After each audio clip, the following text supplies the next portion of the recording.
I get one guy being an evil genius, okay? If you got enough money and resources and history of abuse to like stop the Earth's rotation or hold the moon hostage, I get that. But what I do not get are the hundreds of henchmen that follow him. I mean, how do you build and operate a laser designed to blow up the moon and then get out of bed every morning being like, nah, you know what, I think this is a pretty sweet gig. You know there are people who go to jobs they hate every single day in real life, right, But this Katie? is different. This isn't marketing cigarettes to kids or making the McRib or whatever. These people are actively participating in holding entire continents hostage or threatening to end the entire human race, and most of them are scientists. Is the science field that saturated that they have to resort to building back alley doomsday devices just to make ends meet? Yeah, how could one man get hundreds of scientists and an entire army to follow his crazy genocidal ideals? I, for one, would not see that coming. I'm with Katie on this one. Hitler had henchmen, but half of them are always trying to assassinate him. You never see that in a Bond movie. Those guys are loyal up into the fiery end. Real question is, how did Dr. No run such a tight ship? Oh, maybe they're allowed to personalize their desks with knickknacks. Oh, and I bet they throw killer Klausmas parties. Matching 401 KGB. Great dental plan. Well, because of Jaws? What? No, I just think that'd be nice. All right. So, what would it take? What would what take? If you, as you are, were interested in getting into the business of henchmaning, for whom would you hench? Oh, easy. I'd be one of the League of Shadows, Ra's al Ghul's henchmen. I get to fight corruption and injustice all over the world. Yeah, and get your ass kicked on a frozen lake for 10 years. I mean, you'd spend most of your life training in the middle of nowhere. And think of the career skills I would be building.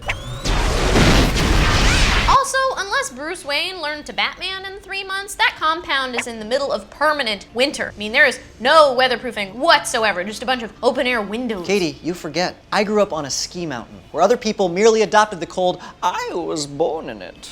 Plus, I stealthily stole a throwing star from the mall when I was 11. I used to huck it at snowmen, so not exactly starting from scratch. But you're not just fighting injustice. You're taking out cities, tearing whole civilizations down. I know, I'd be like an Old Testament angel, just a really thorough one. I could finally have some work that I could believe in. How many henchmen can say that? Sure, you live in Los Angeles, though. This would unquestionably be one of the first stops on their list. Oh, shit. Yeah, you're right. Damn, I just found a really good tax guy, too. Oh, this must be how Bruce Wayne felt. All right, I rescind. I rescind. Branding iron, explosions, etc. It's funny you should mention taxes, because that is precisely why I'd go to work for Lex Luthor from Superman, LexCorp, or the Umbrella Corps from Resident Evil. Basically, any of your standard corp. Sell out? Was it ever even about the henching for you, bro? Do you really want to know why people would go to work for morally bankrupt masterminds day in and day out, Katie? Do you really want to know? Because I'll tell you, it's all about the green babies, the presidential bundles, the greed kindling. Oh, no way those nicknames won't stick. Stop embarrassing money. They do it for the money, just a ton of money. But what good is all that money if you can't disclose your earnings every year? If you work for a bad guy who wants to liquefy the Pentagon or whatever, you can't spend any of that money. You'd have to come up with some elaborate laundering scheme, and even then, the government is specifically looking for you. But a for-profit, legally incorporated business, on the other hand, Has an entire financial team and gets audited every year. Oh my God, that's so smart. even if your guy gets caught and heads roll, they're not gonna go after the low-level guy who's just doing his job. In fact, that's the guy who gets promoted when your CEO gets hucked into space by some superhero. W-2s, stock options, room to advance, boom! Best henchman gig ever. That. Which part? The financial security or the plausible deniability? Both. All of it. You work to live. You don't live to work. The rules don't change just because you hench, man. You don't join the ranks of evil just to get tied up in bureaucracy and corporate policy. The whole reason you made the death ray in the first place was to burn all of those smug suits in their high rises. Plus, it would be exhausting to be a henchman for an evil corporation. One minute you'd be routing flights for Lex Air, and the next second you're expected to build an island in the middle of the ocean? You're not qualified for that. No one is. He's right. I mean, an entire company's mission statement can just shift on a dime because the CEO is holding a grudge that quarter. I mean, what do you even put as your goals on your yearly review? That's why I'm going to keep it simple. If I have to be a henchman, I want to be somewhere where I'll enjoy my off hours or, God willing, vacation time. So I'm going to work for Blofeld from Bond, Syndrome from The Incredibles, really any villain with a volcanic lair. How is spending your free time inside an active volcano any better than my thing? Ah,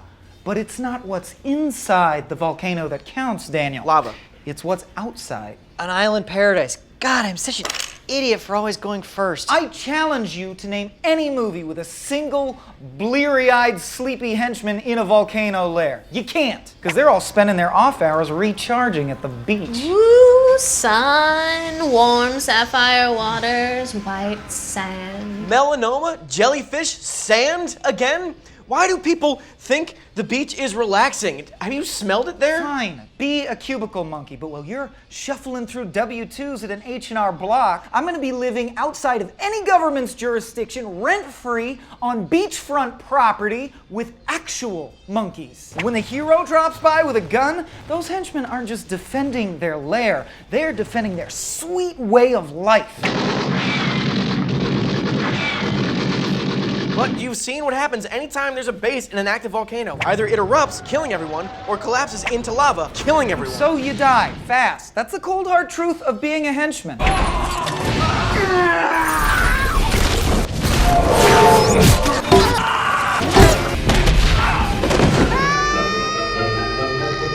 I meant to close that. The sooner you come to terms with your shortened lifespan, the sooner you can move on and find the best place to spend your last few days. There's not gonna be time to advance at Umbrella Corp or let your stock options vest at LexCorp. You're gonna be splattered all across a facility wall by the hero way before any of that stuff happens. Being a henchman is like getting a terminal illness. All you can do is figure out your best option. Drinking out of a coconut and watching the sunset while you still can. It's weird none of us picked the Foot Clan from Ninja Turtles. We're not wayward teens, Daniel. We have families that love us. Plus, none of us skateboard. Yeah, and pretty much the only thing the Hideout had to offer was playing video games with your buds.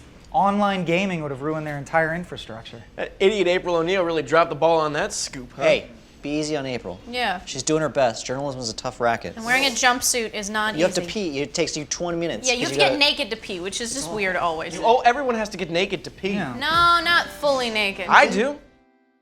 Hello, YouTube. Thank you for watching the Henchman episode of After Hours. Please click this button that is somewhere around here to subscribe and check out the rest of After Hours throughout the rest of our channel. Yeah, if you agree with anybody's points in this or you think that they had the best point, please feel free to let us know in the comments down below here, should you venture into that dangerous territory. And also, if there's anything else you want us to cover in After Hours, let us know. We might just do it, and we won't pay you a thing. Fun fact, Soren wrote in the stage directions that everyone is eating pie, specifically because he wanted pie, and also had our producer Brendan get him an additional pie just for himself, just So, separate from the shoot. This is Because what he's we a do. child. And I'm allergic, so I can't have any of this. Oh, good.